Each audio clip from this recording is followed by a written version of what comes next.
Hallo, willkommen zu Mixing with Rob, mit Rob und Sven. Hello. Are you talking English, Rob? Oh, I forgot to talk in English. Damn it, we should have kept talking in English. So once again, welcome to Mixing with Rob and Sven. So Hello. Nice to see you, Rob. nice to see you, Sven. And nice to see you, all the people who are here Yeah, already. let's have a look. Oh, we've got 8 people watching. So let us know if you can hear our voices, if you get some sound on your side. You can write in the chat so that we are sure that it's working. So, hey, Gem on cam, welcome. Light Rain. Oh yeah, cool. Danny, welcome Danny. Stefan from Drone Age. Nice that you're there. Awesome.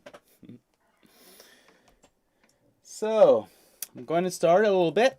So first we can gather also in the chat some maybe questions that you people have about the last stream we did or from the question and answers videos we posted on YouTube channel, on the Multicore YouTube channel, or on the shared platform Facebook group. And so we can gather maybe some questions that you have and we will answer them today. And whilst we are gathering the questions, let's have a look a little bit at the Multitracks website. So Multitracks is a project from Multicore, Freiburg. Multicore is a association that helps musicians in Freiburg and the surrounding area. And Multitracks is a project that started last year. So we've got a very nice website with a lot of information, a lot of stuff to have a look at. If you want to help us out financially, you can do. Up here you will find a button where you can click on Spenden and you will come to here with some more information on how to do that.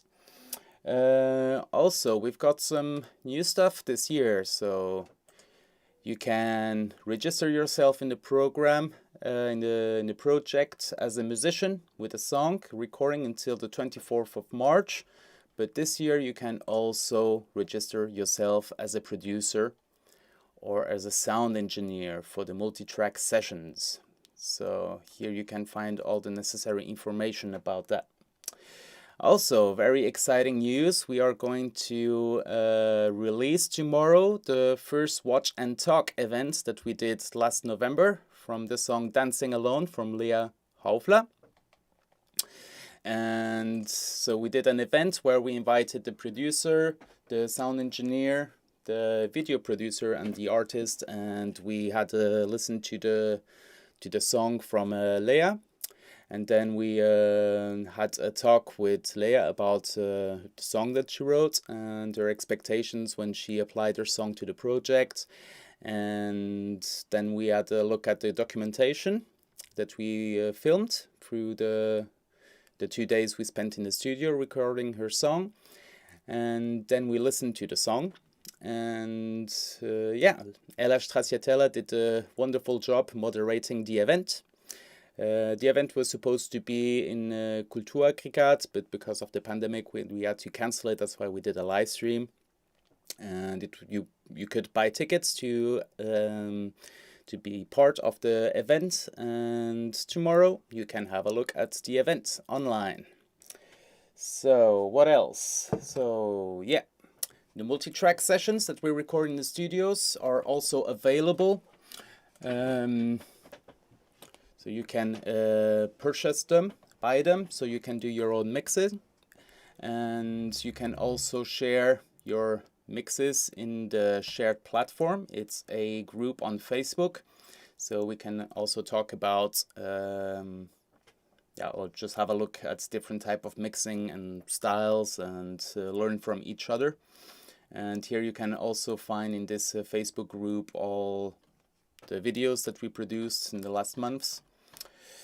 And you can get from us in the description. You can get in the description of this live stream. There's a link with free tracks. So the last live streams we've been giving out the drum tracks, and then we gave out the bass and guitar tracks. And today you can get some more guitar tracks, and the main vocals of the song Dancing Alone from Lea Haufler. And yeah. Yeah, so those tracks are the tracks we are dealing with in this stream. Mm-hmm. And you can just load it in your DAW and yeah, check out yourself and try to get the mix right. Also, this live stream will stay online, so you can have a look at it again. And when you got more time to have a look at things in details. And we'll also do a table of content, like we did with the last live stream, with timestamps, meaning you can then jump in the specific topic in the video and navigate quite well in this way. So the share platform, we got that. And what else?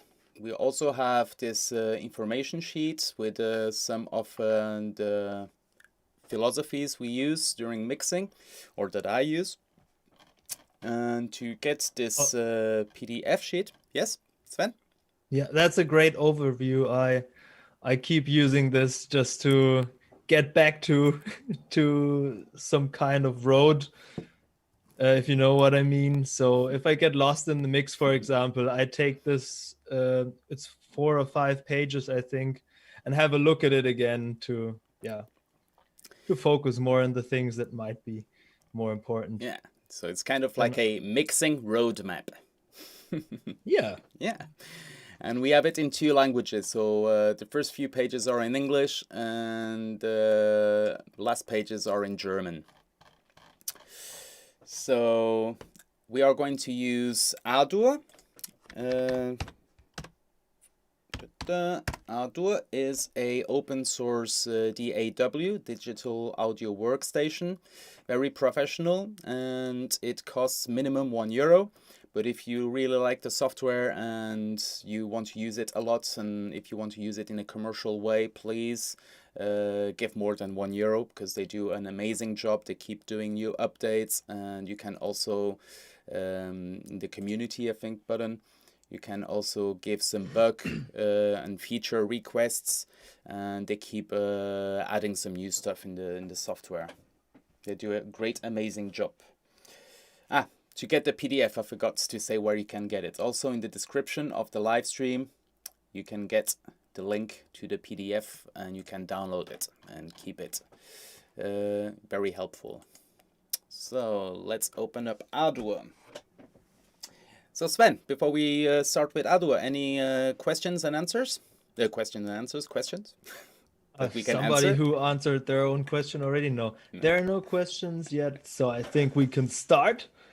So we can stay in time. And yeah, all the people who are watching, feel free to ask questions at whatever point in this live stream. I'm here to pick those questions up and yeah, transport them to Rob at the right moment, so nobody gets confused.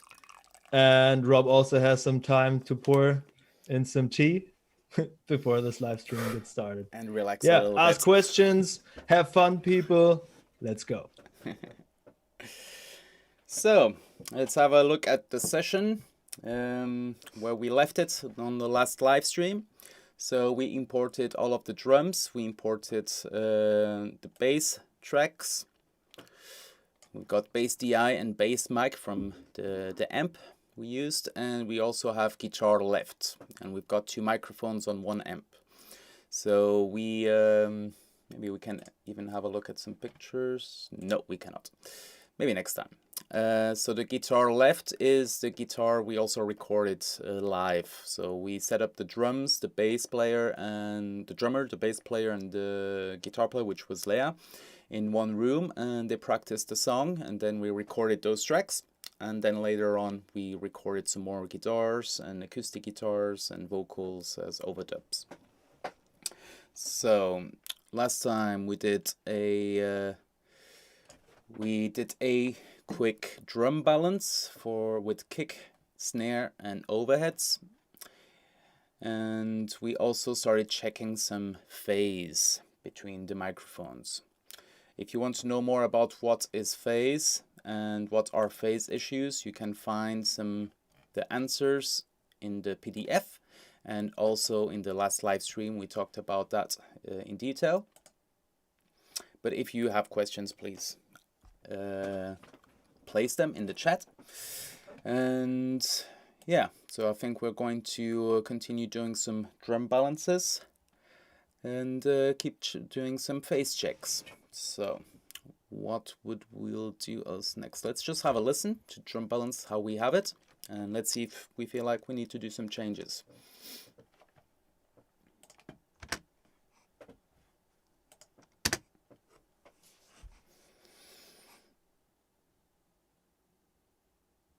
I can't hear. There it is. But you've got, yeah, you got original sound on. Good.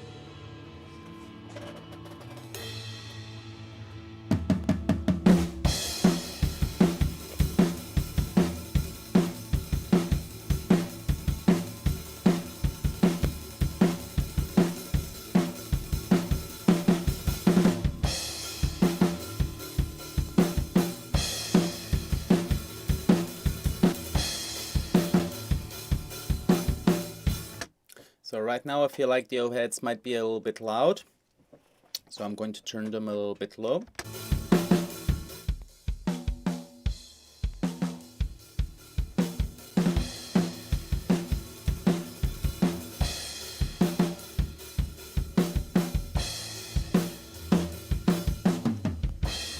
All right, that sounds a bit better.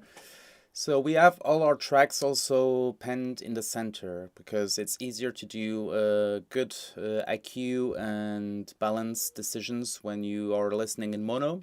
And when you did that, if you place them then left and right or whatever panning, you will have a better result. So we've got 3 overheads, overhead left, right and center. Let's have a listen to them in solo.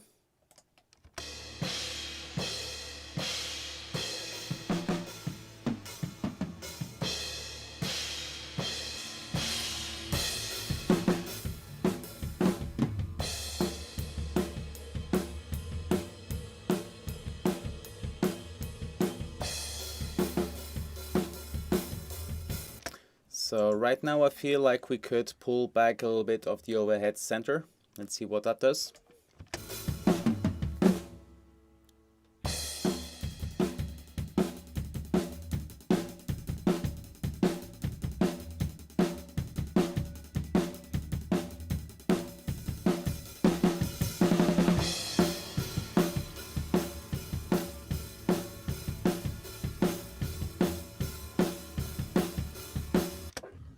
So I feel this way the bass drum is a little bit less muddy, and the cymbals sound a little bit more shinier because we used small diaphragm condensators for the overheads, and we used a ribbon for the overhead center, which is a bit darker.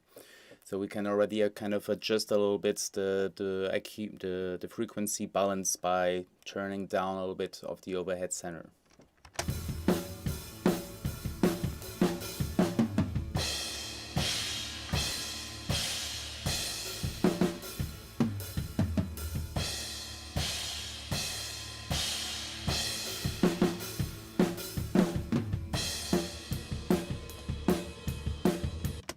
Okay, that sounds quite right.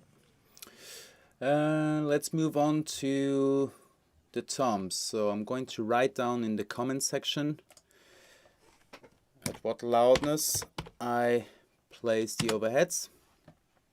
So I can put them back at -4.5.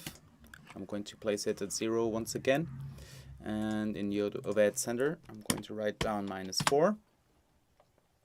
And place it at 0 because I want to check the phase between the overheads and the toms. So the reference source for phase, it's always a good idea to choose one microphone or for example the overheads as a reference point to check the phase and to flip the phase on things and see what is the best combination with that reference microphone. In our case, we've got the overheads, and the overhead center is a good reference. If you use like other microphones, like a Wurst microphone, which is a microphone that is placed in the center of the drum, so slightly over the bass drum, and the distance between the bass drum and the microphone and the snare and the microphone are the same, and at the same distance between both toms. So that is a center microphone that has kind of like a balance sound, and this is also a good reference source to check phase. So let's have a listen to the overhead center and the floor tom. For that, I have to find a spot where the floor tom is being played. So right here, I've got a good spot. I'm going to create a loop.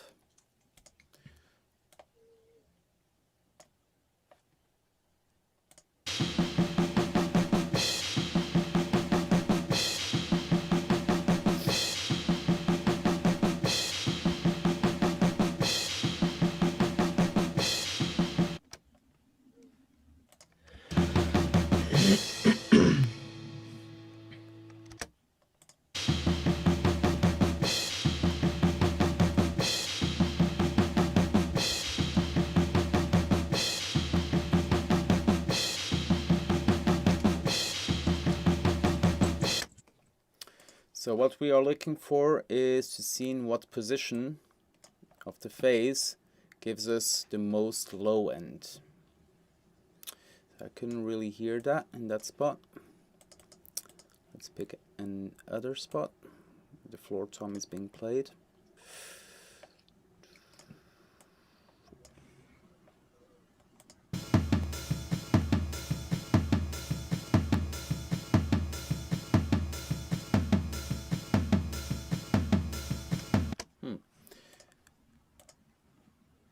Doesn't seem like it's doing anything.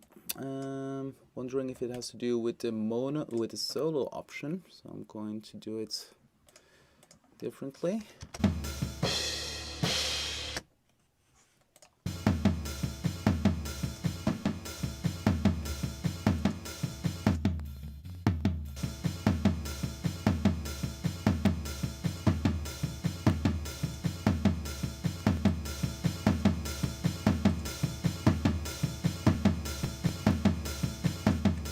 It seems to be in phase. Let's open up overhead left and right and recheck.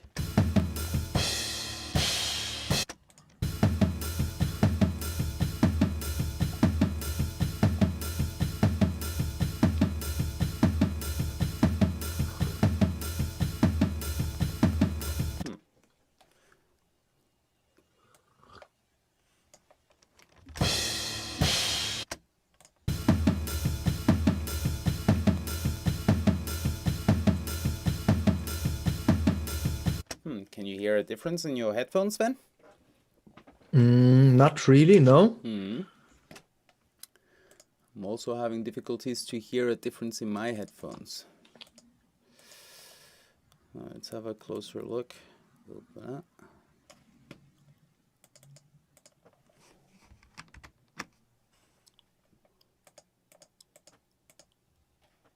So we can see the wave going down.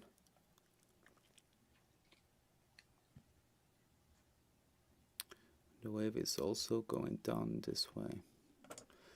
So it seems like it's not really having much influence. So I will not flip the phase, and visually it seems like it's in phase. So let's have a listen also to the rack tom. Which would mean the microphones are perfectly set up.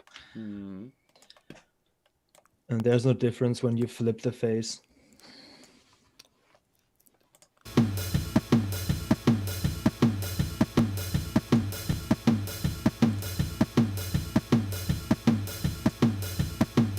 Okay, there I can hear a difference. When I turn it around, then I can hear how the rack tom loses a little bit of the low end. Do you hear it too, Sven? I heard it. Let's have a listen.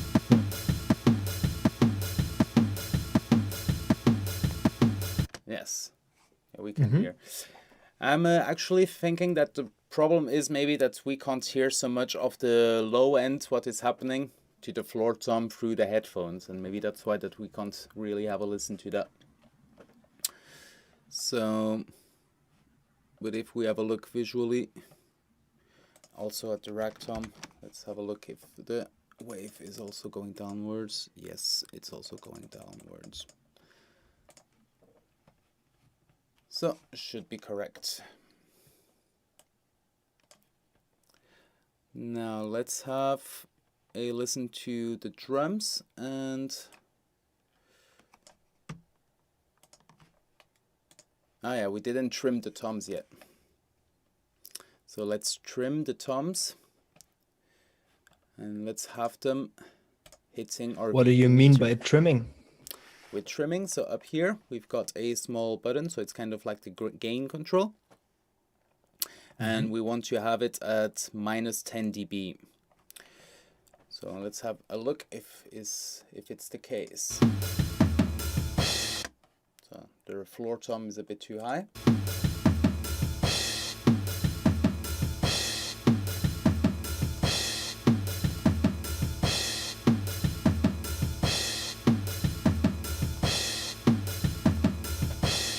Okay, that looks good. So let's place our overhead center back at -4, or overhead at -4.5. Let's have a loop that's a bit bigger so it's not as annoying. And let's turn up the floor toms and the rack tom.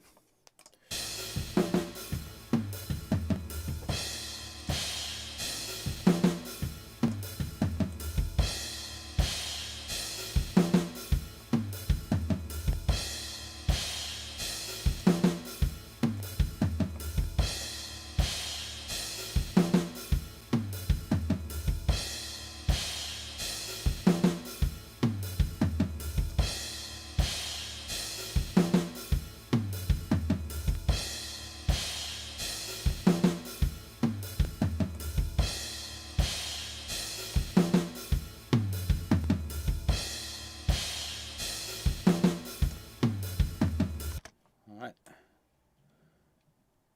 a bigger loop.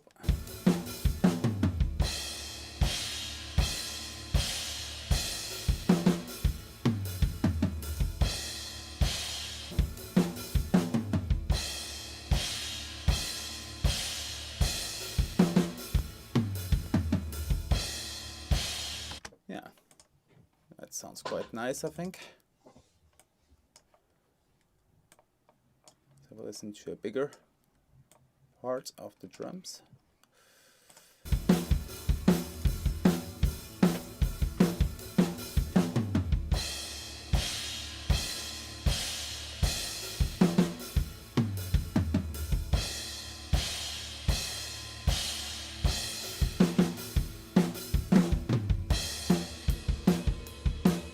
Yeah, very happy with that. Now let's have a look at the part where the hi-hat is being played. And let's set it at -10. So for that we need a part where the hi-hat is open and is really hitting it hard.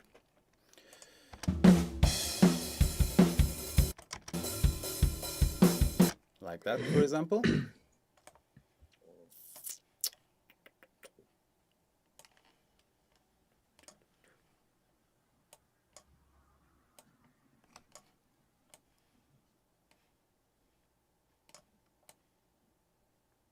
There's also a question already by Dani considering the hi-hat. Yeah.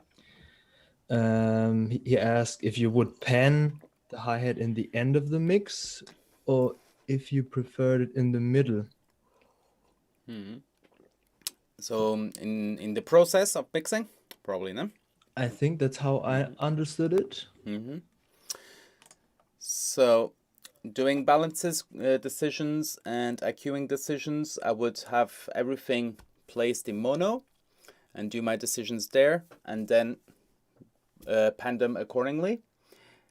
And of course, maybe I have to change again a little bit the loudness and the EQ depending on what happens. But many times there's not much need to do those changes once I've got a balance that I like when I'm listening to it in mono.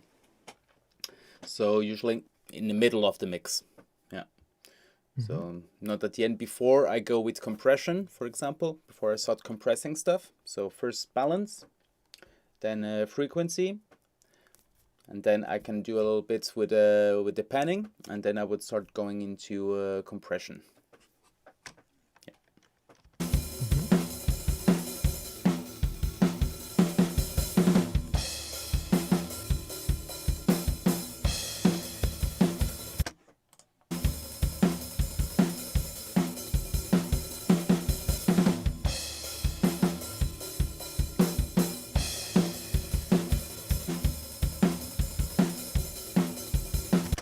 So the hi-hat is also in phase, so it loses its low end when we flip the phase. Let's have a listen to that again.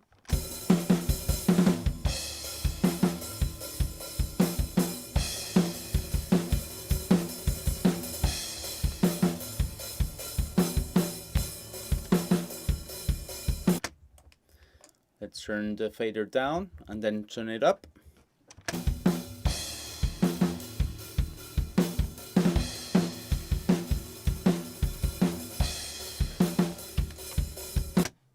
Let's trim the hi-hat first to -10.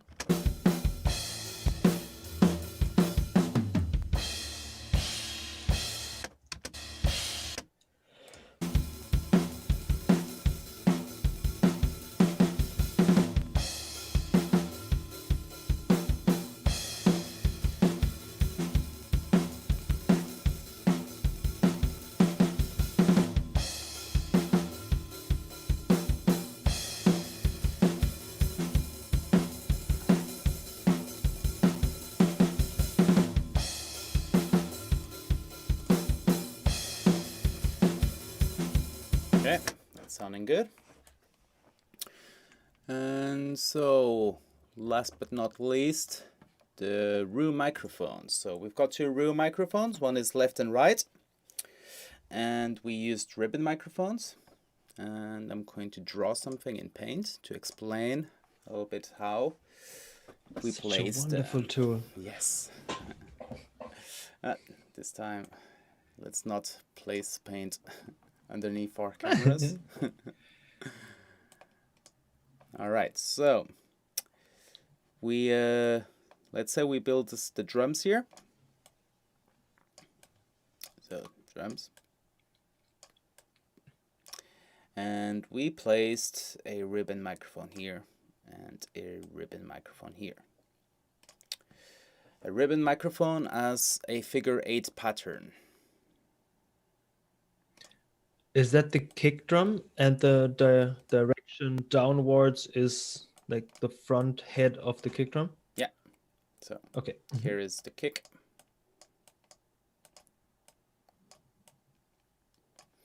And here would be the snare. So a figure 8 pattern means that it picks up sound on the front side and also from the back of the microphone. Let's have a look if I've got here a microphone, a ribbon microphone.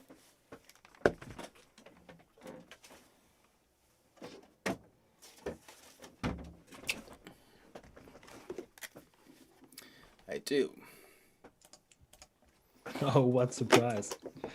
Otherwise I would have had this crap microphone. We could have assumed this is a ribbon microphone. Yeah.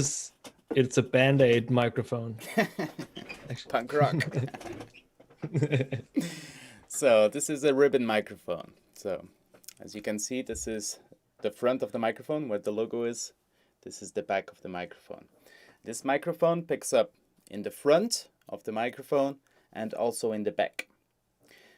And in these points are called the cancellation points, where there's very less sound coming in the microphones. So let's have a look at the drawing. So the front part of the microphone, the back side of the microphone. So what I did was, imagining here there would be a line, I placed the microphone this way, so capturing not the drums but everything else. Yeah. And we did the same thing with the second microphone.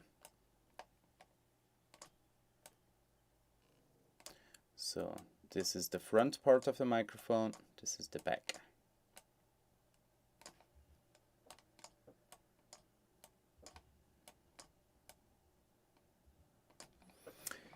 In a figure 8 pattern, does the front pick up more sound than the back side? Or Yes. a different kind of sound? Of course, every microphone is different, but usually the front side is a little bit louder and also brighter, and the back side is also darker. So, why do I do this?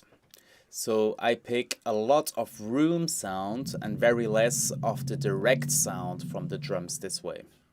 So the room sounds bigger, the drums sound farther away than they actually are. So we are tricking the sound, we're doing a trick. And when you place microphones far away from the drums, you also have a delay. So the time that needs to travel to the microphone, sometimes if it's too far away, you can hear the snare from the snare top mic, and then you can hear from the room mics the snare coming later. You can use that in a artistical way, and maybe at the tempo of the song.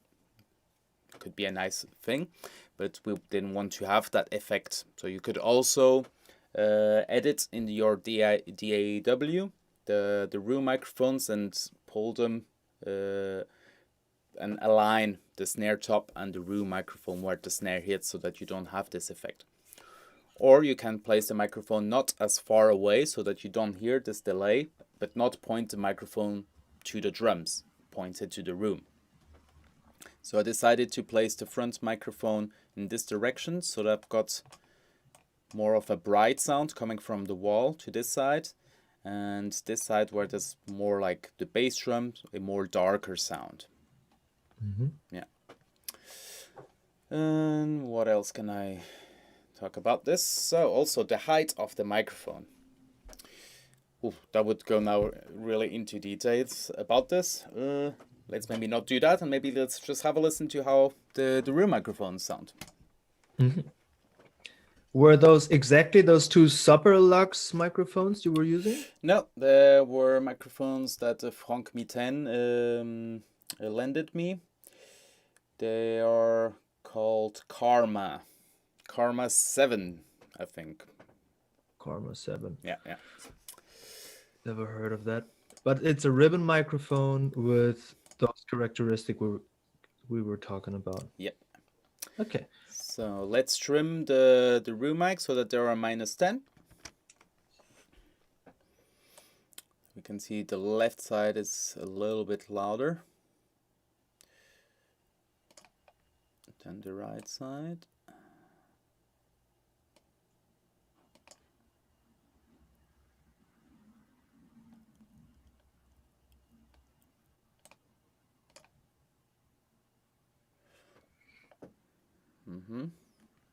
A little bit more.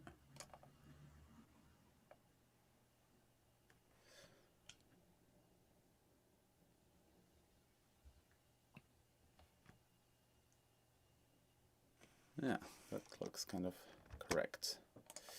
Let's have a listen.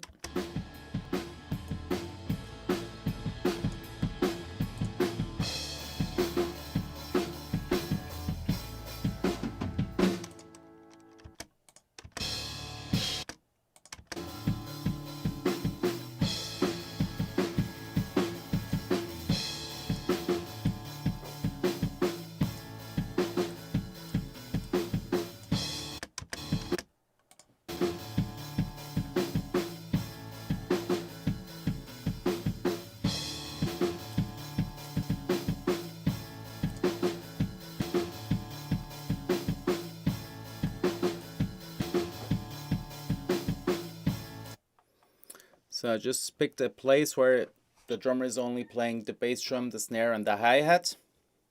So we can have a good look if they are both at a close level. Yes, it looks very good.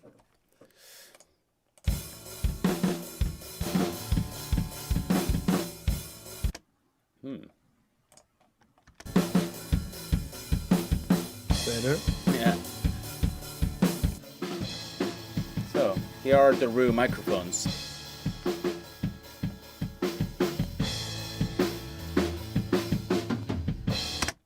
can hear some bass, some guitars, because they were in the room. So we also tried to place the amps in the same cancellation line so that you get less of the direct signal, and also that you only get like from the room sound.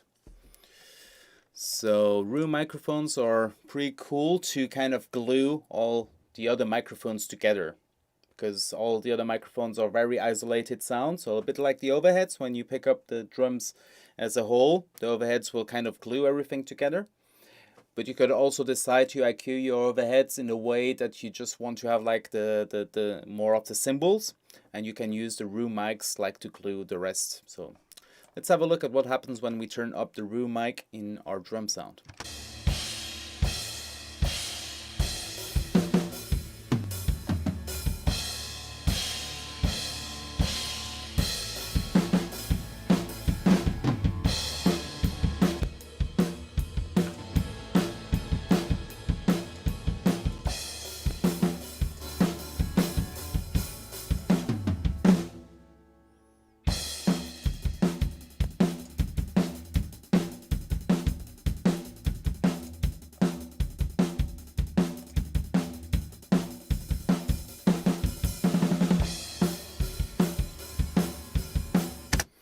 I hope you can hear this at home, but even at a very low level, the room microphone still kind of glues all the drums together so that it sounds like one instrument. So I'm pretty happy with the loudness that we have from the drums. Just for fun, let's pan the drums. Let's see how it sounds when we pan them.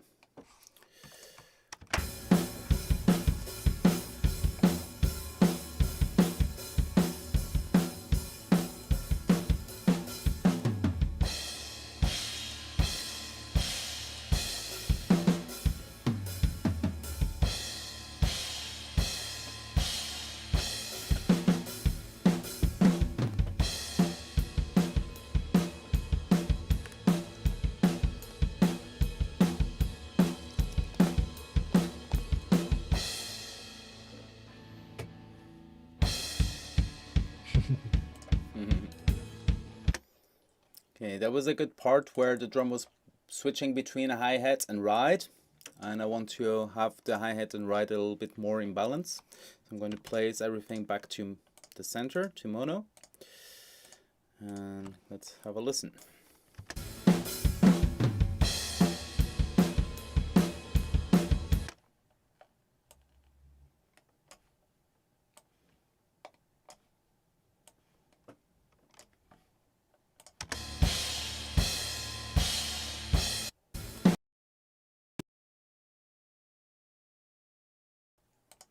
Uh-huh.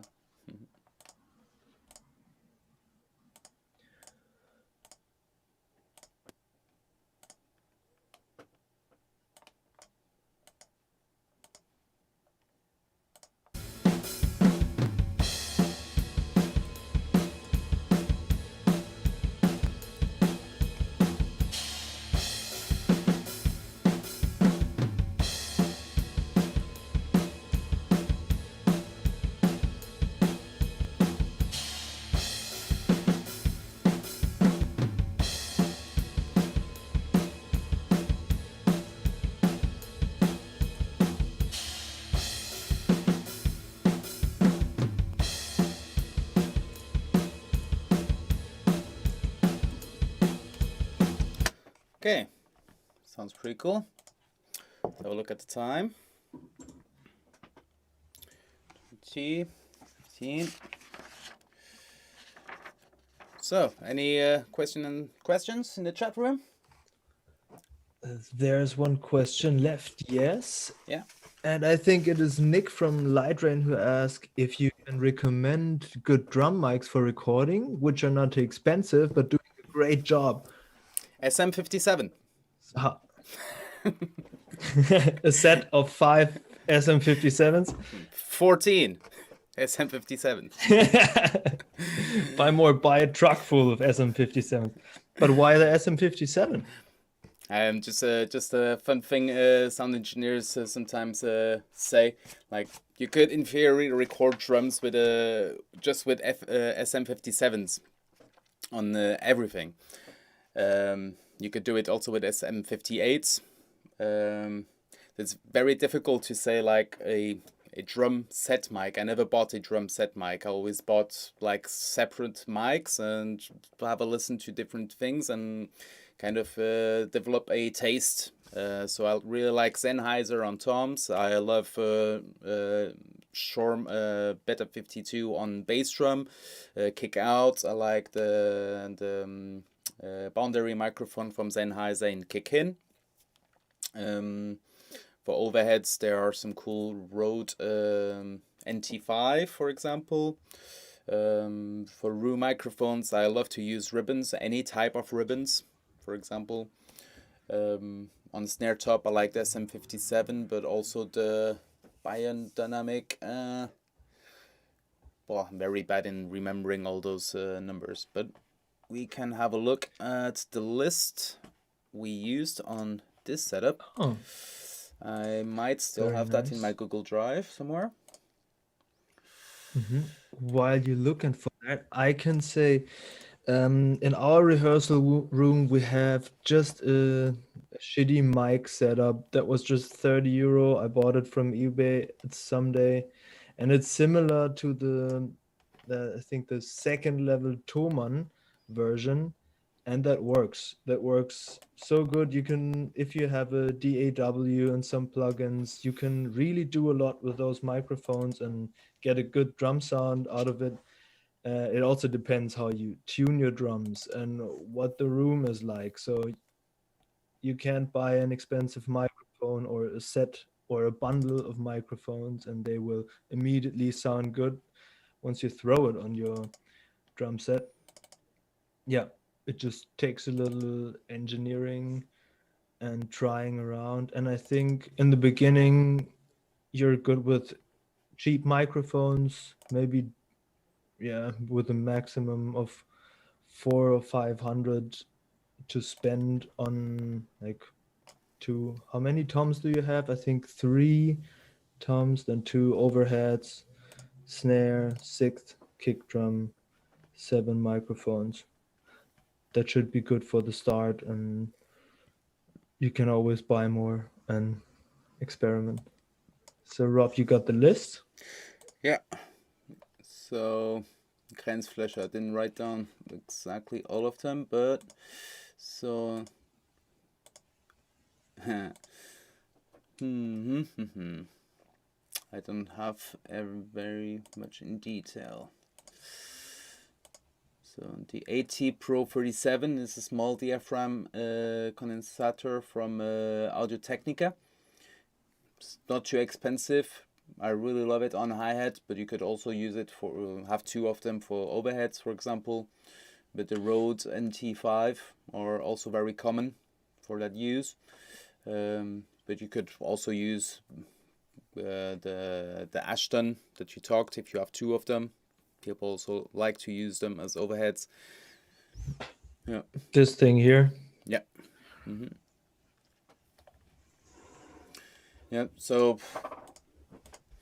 yeah, just have a look at what you can afford, and ask friends also if they have microphones, lens microphones. Experiment different type of combinations of microphones with each other. Develop a taste. Sorry, I can't give you a straight answer to that, but I hope maybe you got some input that helps you out in the search. So let's import the rest of the tracks. So all the guitars and the vocals.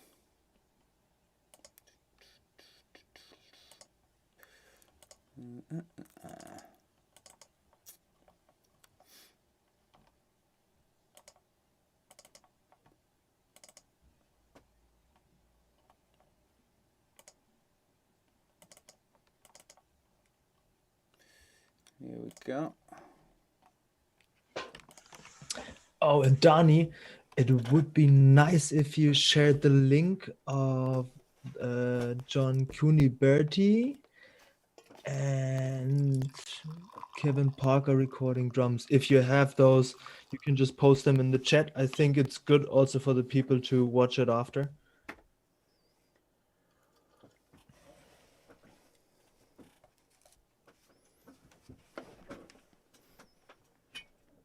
Oh, we have some bad internet connection. Oh, hello, hello. Hello, can you hear me?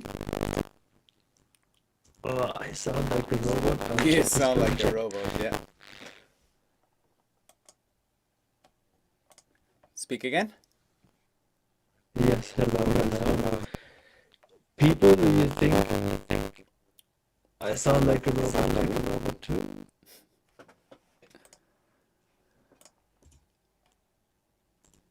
Oh yes, I'm a robot. Do I sound like a robot to you, or is it only you? No, you sound good.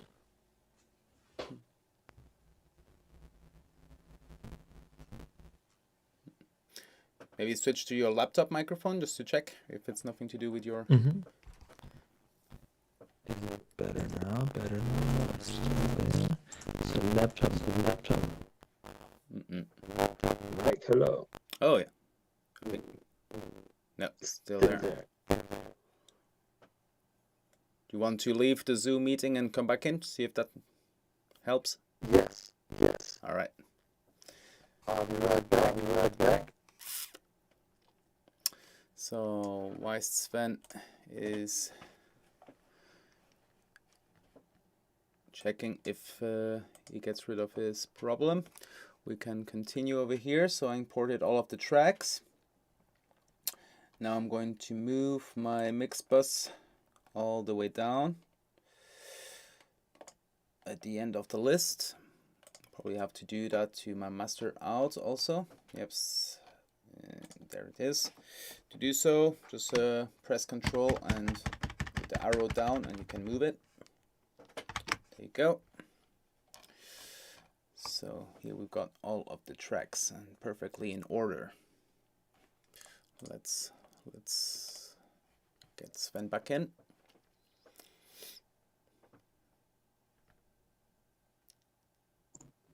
Here I am again. Still robotic. Still sounding like a robot. Does the music sound like a robot? No, that's sounding good. So we lost Sven with a robotic voice.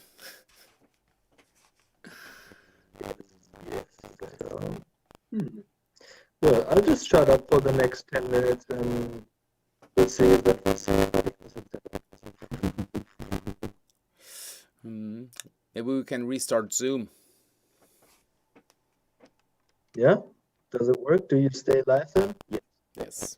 So I'm going to restart the meeting. Okay. See you soon.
Can you say something again? See, if I see something. Maybe I'd recommend to start my computer, I think. With the problem. Should I try that? Up in your place. Yeah, maybe you can try that. Okay. I'll be we start, you can continue with the problems that exist. All right. I'll just I'll type. Okay. See you. All right. So we lost Sven there for a minute, but he will try to join in.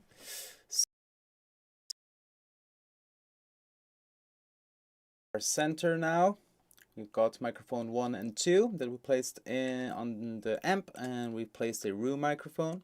We've got guitar right, mic 1 and 2, also a room microphone. We've got a second guitar right, mic 1 and 2. I can't even remember why we've got 2 guitar rights, but we'll have a listen later.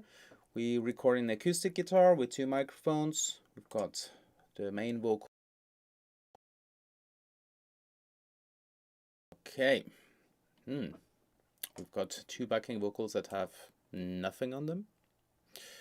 So we can get rid of that. It's probably a mistake by exporting. Yes, remove them.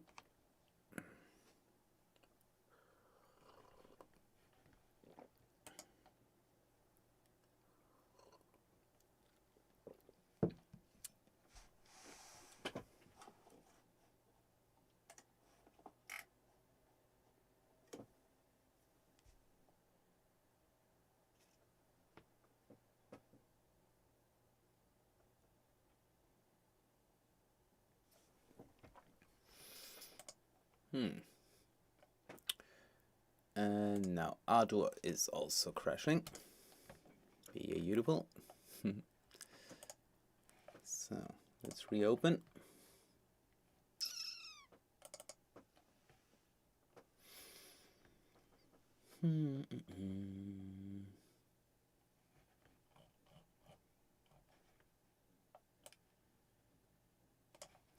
Okay.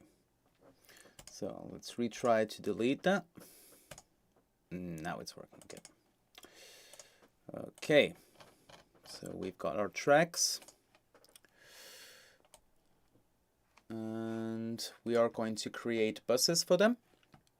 To do so, up here, add track and bus. So we've got guitar center, so that's 1 monobus. We've got guitar right, that's a second monobus. We've got the second guitar right. So let's do a third monobus, maybe we don't need it. We've got an acoustic guitar, which I probably need to have in stereo. We've got lead vocals. We need let's just create one for the lead vocals, and that's all for monobuses.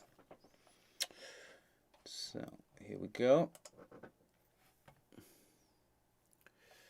Let's place them accordingly. So 1 bus after the guitar center, 1 bus after the first guitar right, second bus after the second guitar right, and the 4th bus after the lead vocals. Let's hide everything else for now, which we are not dealing with right now. And let's start naming things and color them so that we have a bit more of a better overview. Oh, Sven is trying to get back in. Let's have a look.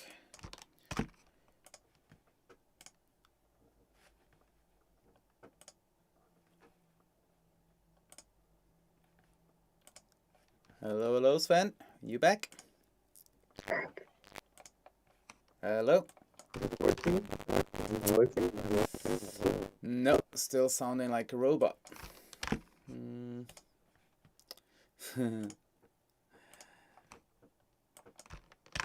So what we can do is you can communicate through the chat, I would say, with the people. And if you need to tell me something, you can just maybe write on WhatsApp and you give me a call, yeah? Okay, so Sven, I'm going to do a recap for you. So right now we are just looking at mono sources. So we've got guitar center, we've got one guitar right and a second guitar right, which I can't remember recording that, but we're going to have a listen to what that is. And I hidden everything else that's, we've got the lead vocals, which is also mono. And right now I'm coloring the audio tracks in blue, and I'm going to color then the buses in green. So here we go. So all the buses are mono buses. Color. Let's now color the buses. Here we go. And let's name them accordingly. Rename guitar center. No, not guitar V, guitar center. Yes.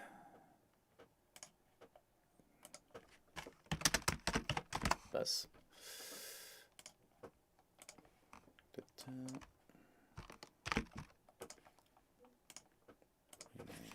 Guitar right. One. We've got two of them.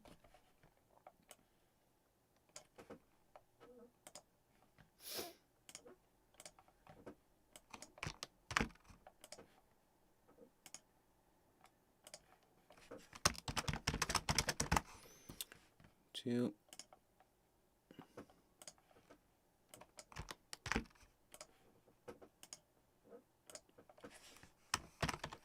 And the lead vocal. Okay, let's then route them. To open the audio connections, you can also press Alt-P. So we've got our digital patch bay, so source. We've got our audio tracks, and our destinations are our buses. So guitar center. We want to route that to our guitar center bus. So here we go. We've got two microphones on the amp and a room mic for guitar center. Now let's route our guitar right 1 to the guitar bus right 1.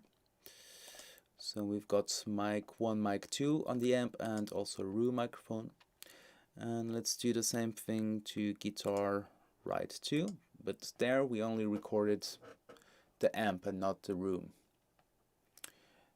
Lead vocal, let's route it to our lead vocal bus. Now let's have a look at the outputs of our buses, and we are going to add a output to all of them so that we can pen them, and now connect the left and right outputs to the left and right mix bus. And the lead vocal, I'm not going to pan it left or right, so I'm just going to not have a panning option for it.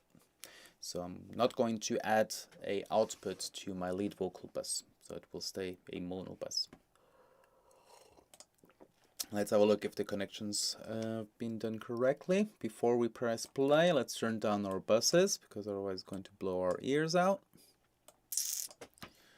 And now let's press play and have a listen to them. Maybe in solo.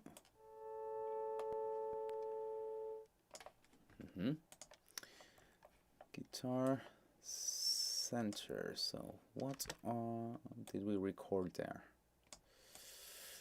Let's loop this part.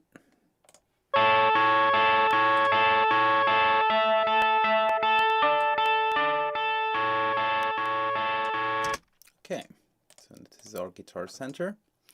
Guitar right 1. Let's have a listen to that.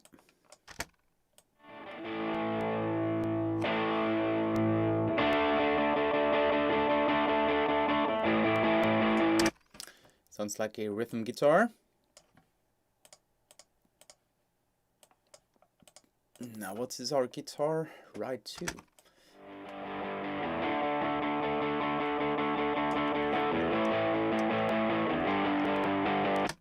Oh, we've got a second rhythm guitar.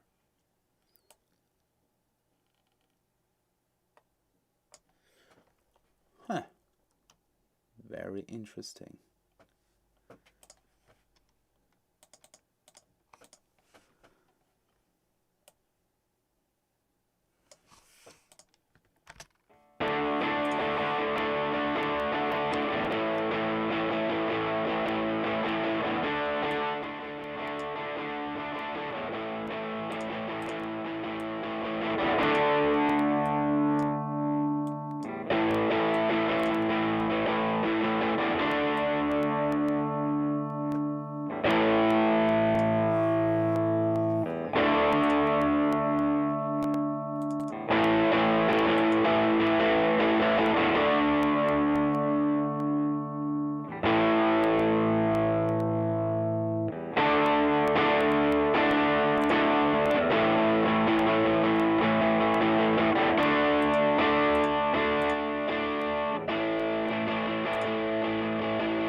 Okay, so to me it seems like Guitar Right 1 and Guitar Right 2 are the exactly same tracks.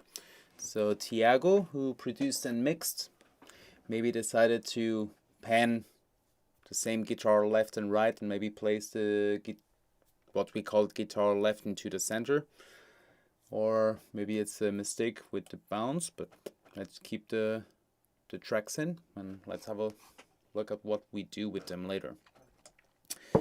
So we routed those. What I'm going to create now is 2 stereo buses. And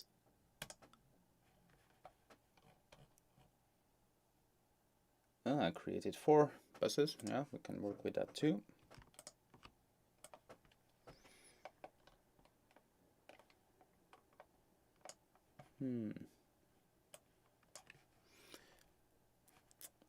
Nah, I think that's going to be too much for today. So just have a listen to the track and get to know a little bit of more of the song.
right. So let's have a look at the time.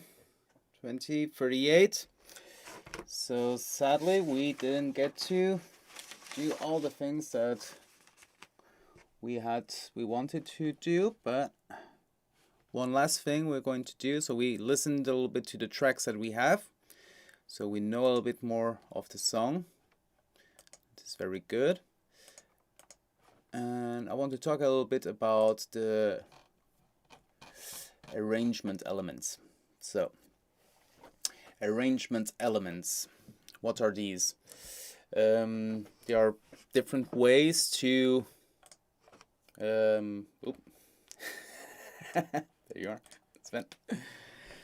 So, when you are mixing and trying to find the balance, you have to kind of group things in places. And so you can also think of arrangement elements. So there's 1, 2, 3, 4, 5 arrangement elements. The foundation, which is kind of like the rhythm section. So in this case, in this song, would be what we just listened to. It was the bass drum, the drums, the bass, the guitar left, and the guitar right. The guitar center, I wouldn't call it a part of the foundation, because it's not part of the rhythm section. Then we got pads. Pads are usually long sustaining notes or chords. Usually they are like keyboards, like Hammond organs or Fender rods or synths. Then you've got the rhythm element, which are usually percussion things like shakers, tambourines, or for example in reggae, the upbeat rhythm guitar would be part of the rhythm section, and they're usually going against the beat and create a groove to dance, or maybe like congas in Latin music and stuff like that. Then you've got the lead element, which is usually the vocals or solo guitars, or for example if a keyboard was doing pads, then suddenly has a solo part, and that would become kind of the lead. Then you've got the fills. The fills are usually similar to leads, but they are just like answering the lead parts, so melodically answering to it, or rhythmically also. So it's kind of like the foundation and the rhythm are the poles against each other. It's the same thing with the lead and the fill, for example. So how a song is arranged is going to influence a lot of how you're going to mix the song. Yeah?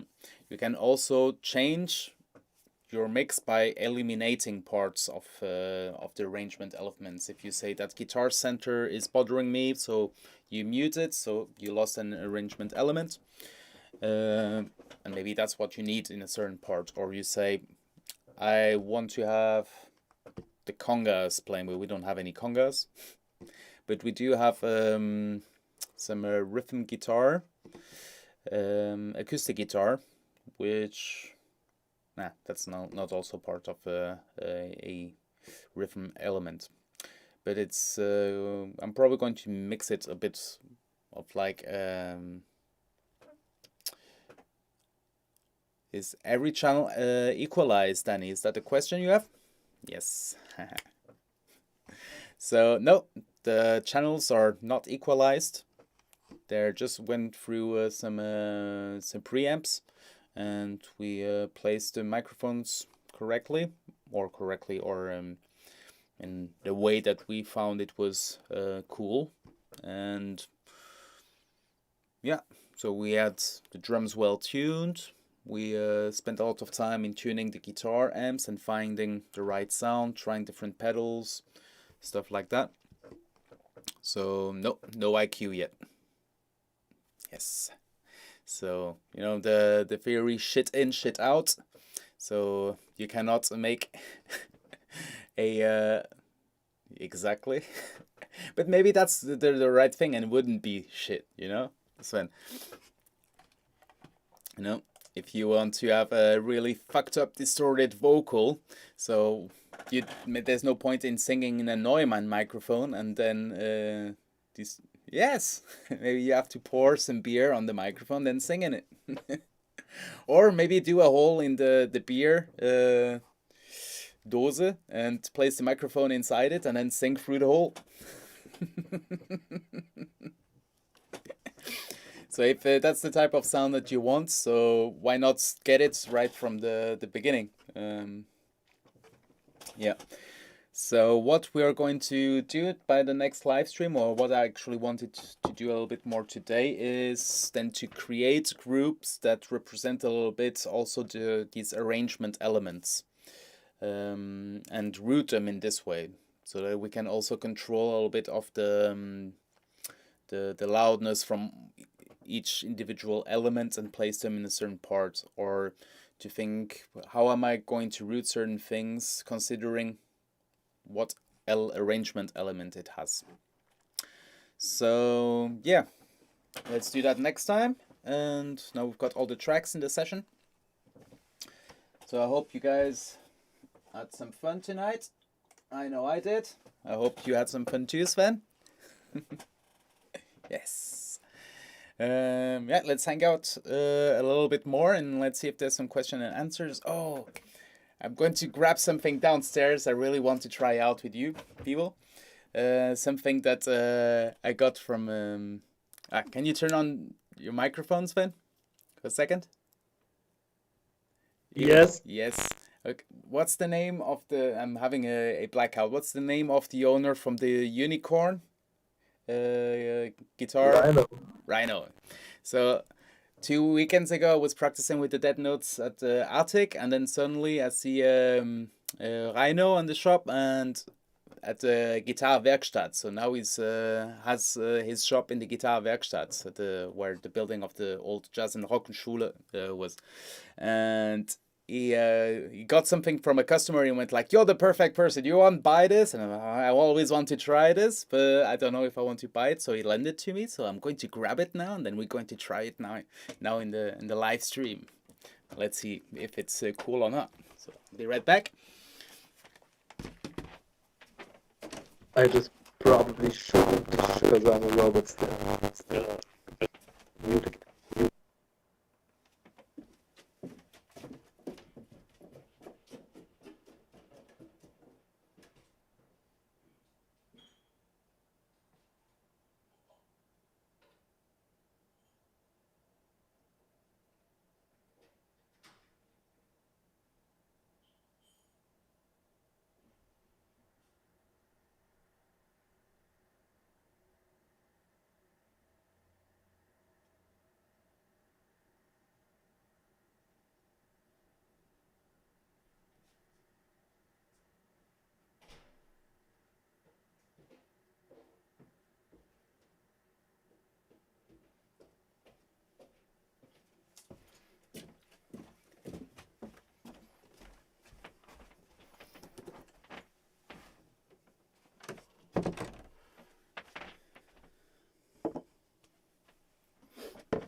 Okay.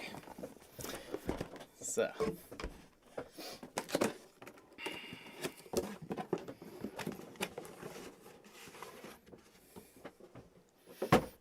So what is this? Any idea what this is? Does anyone know in the chat room?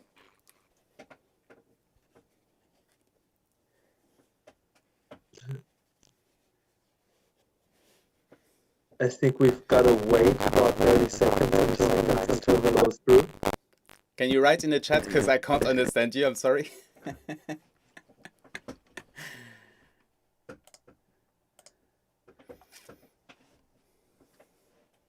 So people can also see the chat. Yeah, thank you, Danny, for your compliment that it sounds pretty good without any IQ. 30 seconds delay.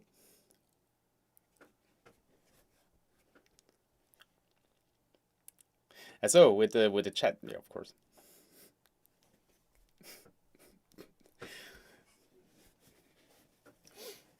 So.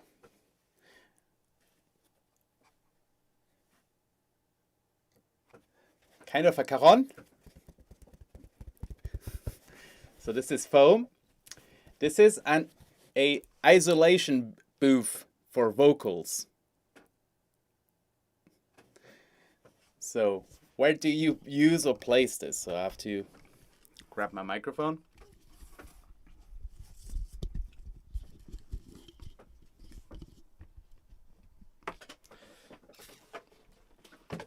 Let's place it on this box.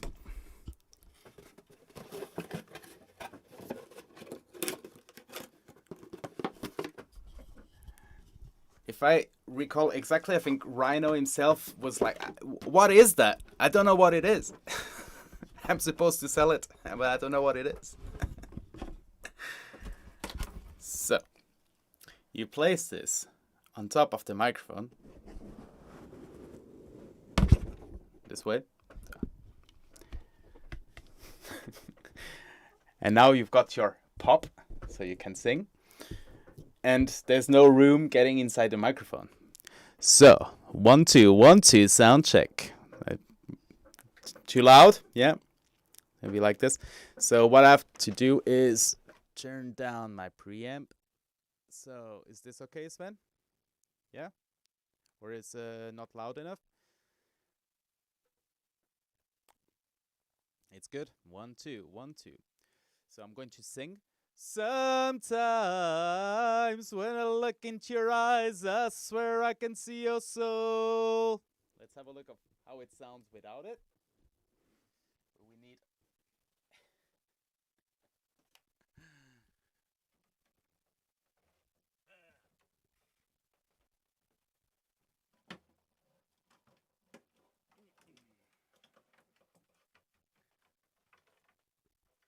we need a pop filter. Sometimes when I look into your eyes, I swear I can see your soul.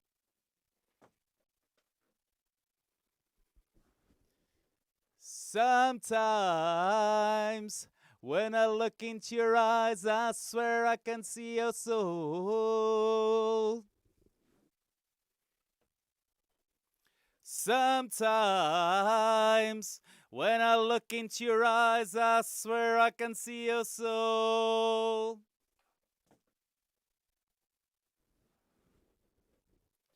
Sometimes when I look into your eyes, I swear I can see your soul. So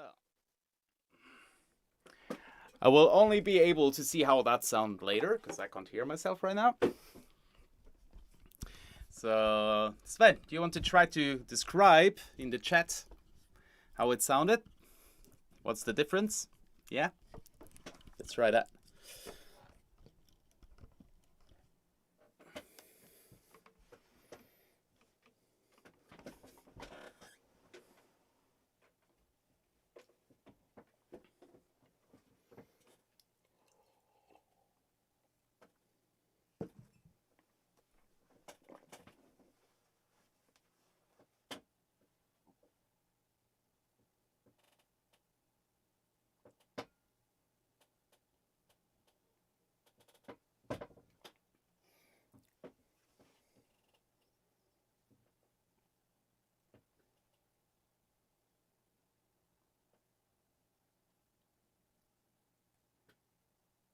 Hey, flux compensator.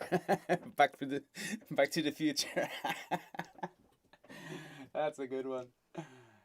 Unboxing. What the fuck? Feels glued to the ear more.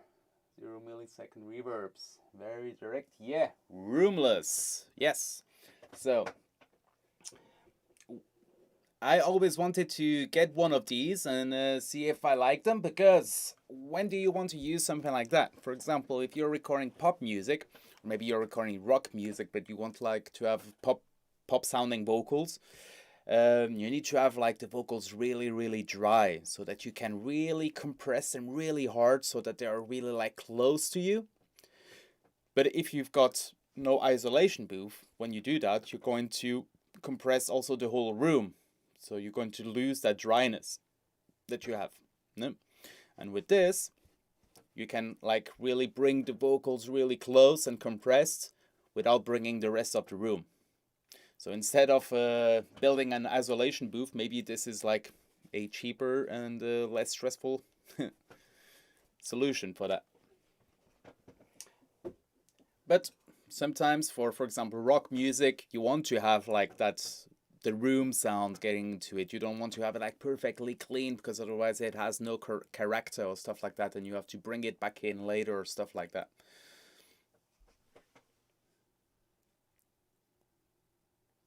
Yes, because a large diaphragm is also going to capture more of the room, you know. SM57, if you sing close to it, it's not going to capture a lot of the room. So stuff like that makes sense for condensator microphones or ribbons, for example. The ribbon probably sounds really shitty with that, because it's going to pick up like the back of it. So probably not really a good idea. Yeah. So I'm really excited to have a listen to how this thing sounds later on. So the final question is, am I going to buy it? So depending on how it sounds. So what I'm scared is, maybe with this it sounds too dark. Did the vocal also sound too dark and lost kind of the high frequencies to it? Did it got muddy?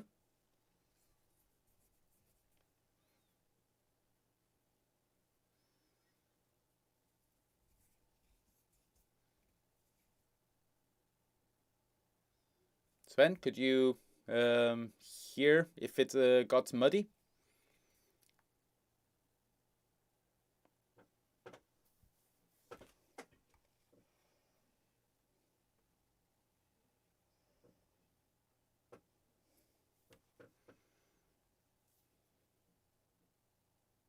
Mm-hmm.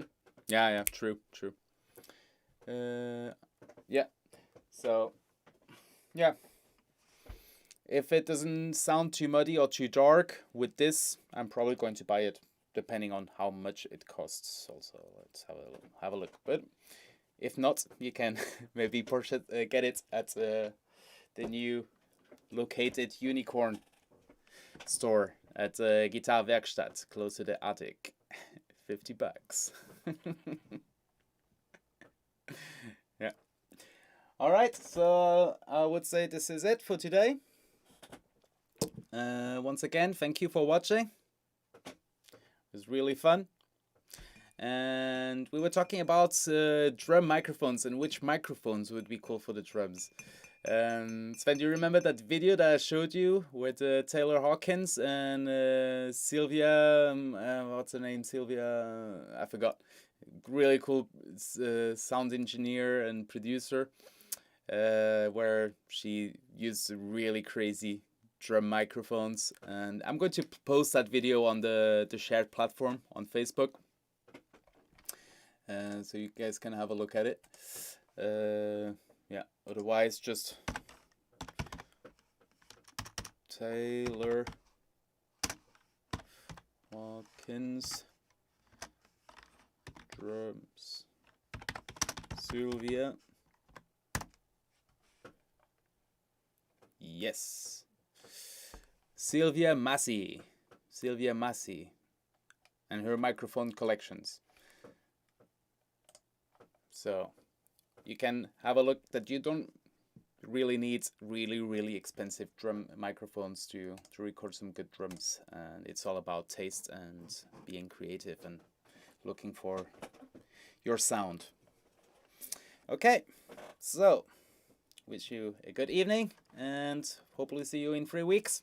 And yeah, check out the YouTube channel tomorrow for the Watch and Talk release and for some videos.